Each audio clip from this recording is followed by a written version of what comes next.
By now, you have almost certainly heard about Ukraine's campaign against Russia's oil infrastructure.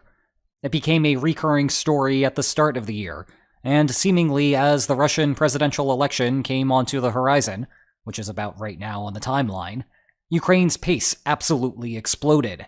Hence these animations are going so fast. But there is also something more subtle going on here.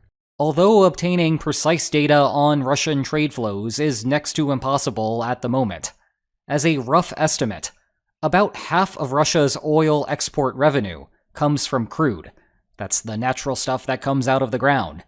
And the other half comes from refined products like gasoline. However, we should take a closer look at the earlier sequence of attacks. There is a commonality among all of those targets that Ukraine struck. The drones are only going after the finished products. None of the drones are targeting crude oil, even though anyone who was alive during the Persian Gulf War is acutely aware of how much damage can be done there. Ask yourself for a moment why it is all refined products and none of it is crude, and you might be able to speculate on some answers. And you would be right. But those more obvious explanations hide a more subtle reason. It is a clever strategy that Ukraine has adopted, and it draws some interesting parallels to what is going on over in the Black Sea. So today, we will go into the logic of those basic explanations, including the relative value of the oil, the concentrated targets that refineries represent, and the more advantageous geography. But then we will pivot to the subtlety of how Western economic sanctions have created a bottleneck, so that the marginal value of an attack on crude oil may be close to zero, and that any additional sanctions or enforcement now will have a multiplier effect. Further, Russia's defensive strategy has not yet caught up here, so there is little reason to change the oil attack plan until Russia finds the right counter. Finally, we will conclude with how this draws an interesting parallel to what Ukraine has done on the Black Sea over the past year or so. But we begin with the point regarding the relative value between crude and refined oil. Given that one of those things is raw and the other is not, it will be unsurprising that one of them commands a superior price on a per-unit basis. Put simply, this one is better. Refining costs will vary based on the quality of the crude being processed and the refinery itself. But the price tag for refining a gallon of gasoline is something like 65 cents. Meanwhile, at the current price of crude, about $2 of value is in the raw stuff. Keep in mind that refining also produces a number of other products, like jet fuel. The $2 cited is the portion of it going to the gasoline production specifically. So refining adds some value, though perhaps not as much as you might think. Still, a value added of 33% or so is an extra 33%. Thus, all else equal, refined products are the better target. Indeed, the value differential reflects a broader labor problem for these guys, which ultimately becomes a problem for the state. If you destroy the production of crude at its source, the wasted labor and capital is just at that site. If you destroy refined products, there is still wasted labor and capital at that site. But there is also wasted labor from whoever pulled the crude out of the ground and whoever transported it. Plus, you are also depreciating the capital at the site, and with the transport vehicles or infrastructure. The oil company is still on the hook for all of that, but does not get the fruits of the efforts. And for the broader economic picture in Russia, none of the benefits of the industry come until a Russian uses the oil for consumption, or it leaves the country at a high price. So this part is straightforward enough. The second basic answer is that Ukraine can perversely pass some of the effort of committing the attacks to Russia. Generally speaking, you have pockets of oil spread out across a given country. Each of those locations pumps crude oil out of the ground, but it does not just stay there. Rather, they ship the oil to a refinery for processing. Thus, if Ukraine hits one of the pump sites, it takes out that fraction of the oil. But if it holds off and waits for the oil to be concentrated at the refinery, it can get the oil from multiple pump sites at once. If you have a limited number of drones, that is better than burning through an entire fleet to target every pump site. There is also a hint of double dipping here. If you destroy one of the pump sites, you may force the refinery to go idle for some time each day. As illustrated here, the refinery drops to 80% capacity. So you waste about 5 hours of their time, but that's about it. This is because the strike only hits the one pump site, and there are no indirect effects on the other pump sites. In contrast, you hit the refinery, and all of the pump sites no longer have their usual outlet. Normally, you would just send the oil elsewhere, but these are not normal times. Hold that thought for a minute. The third basic component of Ukraine's game plan is the geographic factor. No doubt about it, Russia is a big place. But more than half of its crude production comes from West Siberia, and just under another quarter of it comes through the Volga-Urals region. The reason is, as powerful as the Kremlin is domestically, they just have not been able to change the location of where plankton decided to die millions of years ago. The crude oil is where it is, so if you want it, you have to make the pilgrimage out to the plankton cemetery. But once a barrel is out of the ground, you do have control over where it goes. It turns out that convincing people to work in the refining industry is much easier when the refineries are in places where more people want to live. Western Siberia is obviously a beautiful place to visit, but it is hard to convince someone with a generically high earnings potential to permanently live there. This is basically the North Dakota problem that US companies have.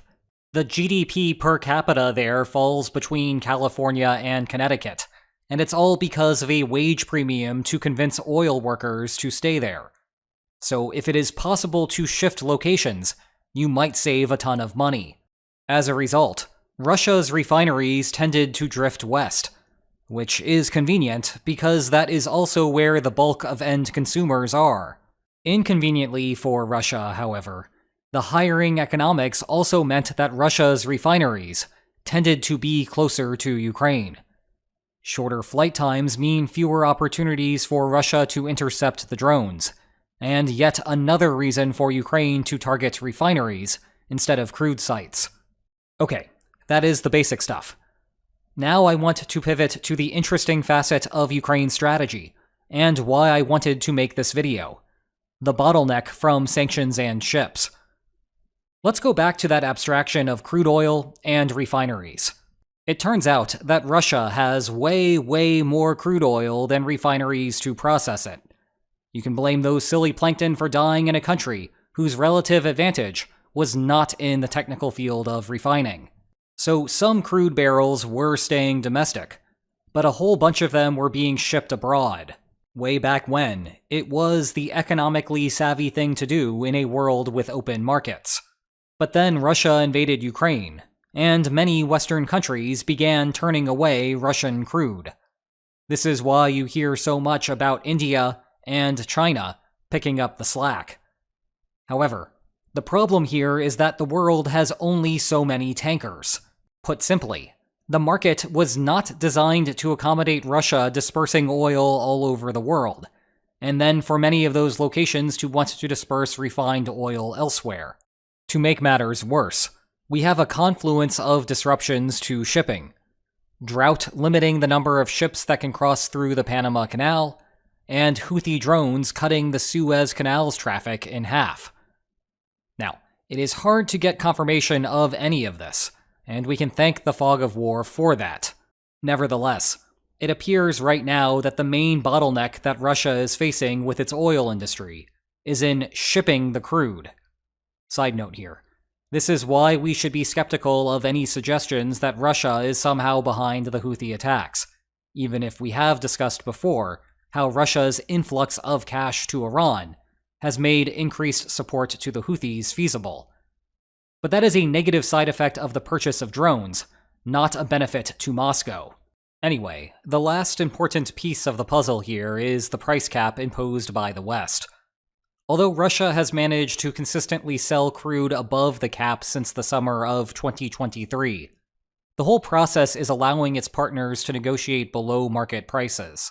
At the time of writing, the spread was about $15, much higher than the dollar or two it was back during those happier days of January 2022. Returning to the present, we have a world of crunched shipping and deflated prices. The consequence is that either Russia is leaving some of its crude pumps idle, or it is not profiting as much on what it takes to the market. Russia will try hard to stick with the latter option, even if it means operating at a small loss, because merely restarting a pump is expensive, and it is possible that the deposit itself may be damaged by stopping the flow, even for a moment. But at some point, Russia might not have a choice. Now put yourself in Ukraine's shoes. If you send a drone at a pump, what happens? Well, now that this one is gone, if Russia was leaving this one idle, all you end up doing is just getting that one to fire back up. There is capital damage, of course, and presumably Russia's marginal cost of extraction for the destroyed pump was lower than the one that was idle. But you are not harming production in any meaningful way here. Now compare that to what happens if you shut down a refinery. There is nowhere for that crude to go, so Russia ends up shutting down the pumps as well. In contrast, you target the pumps, and you do almost nothing. Put differently, by targeting the refineries, you kill two birds with one stone. Now, that being said, a big difference between birds and refineries is that once a bird is dead, it is dead. Machines, in contrast, normally can be repaired. But, as we discussed recently, the severing of ties to Western oil companies has likely left Russia with an inability to do that as well. So if repairs will happen, they will happen slowly. Before wrapping up, I want to zoom out and discuss a little more about what this means for the broader strategy of the war, beginning with further sanctions. And I should keep this short because I ought to dedicate a full video on the subject. To put it generously, there are mixed feelings in the White House about Ukraine's refinery attacks. Oil prices are on the rise, and the leading market theory is that this is a consequence of reduced supplies coming from Russia. Although the United States is now a net oil exporter, meaning that, in theory, higher prices should mean more money coming into America, the average American voter is worse off because the extra wealth is concentrated into the hands of oil companies. And I know that this is a shock. Upsetting voters is bad news during an election season. This is particularly important because lower oil prices have cooled inflation, and indeed March's numbers jumped. However, any additional pressure on Russia's oil industry at the moment, either through stricter enforcement of the price cap or by cutting down on Russia's shadow fleet, means that another well needs to be taken offline. In other words, when it comes to sanctions, Washington receives the greatest return on investment right now, though predictably, the United States has formally asked Ukraine to stop the attacks. Second, the absence of an effective Russian defense thus far means that there is little reason for Ukraine to stop the strategy. We have talked before about the optimal way for a country to allocate its defenses, back when Russia was preparing for Ukraine's summer 2023 offensive. Here is the basic idea behind the math. Imagine that you have a wide variety of weak points, each with its own amount of potential damage.